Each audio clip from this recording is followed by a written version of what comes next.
Mga bro, eto na ang mainit-init na balita, tuloy-tuloy ang galaw para sa dagdag na 5 Magbanua-class multi-mission response vessels ng Philippine Coast Guard.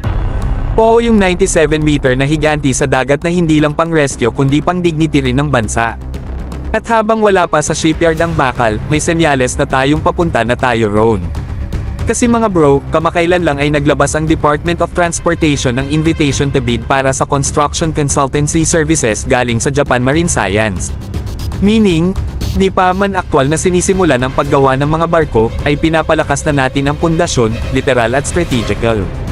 Bakit importante ang consultancy? Kasi mga bro, precision ang kailangan sa maritime assets, mula sa propulsion systems hanggang sa navigation tech. Sa tulong ng Japanese experts, masisigurado nating world-class at reliable ang mga barko natin.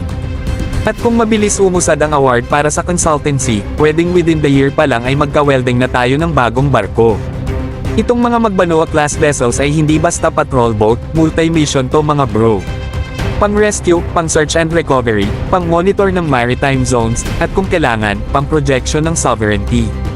Ibig sabihin, habang dumarami ang banta sa ating teritoryo, dumarami rin ang ating kakayahan na tumugon ng mabilis at epektibo. Dagdag pa riyan, bawat bagong barko ay hindi lang dagdag capability, dagdag kumpiyansa, dagdag respeto. Kapag nakita ng ibang bansa na seryoso ang Pilipinas sa maritime modernization, mas mag-iisip sila bago pasukin ang ating teritoryo. Kasi hindi na tayo yung simpleng Coast Guard lang, tayo na yung may presence, may puwersa, at may prinsipyo.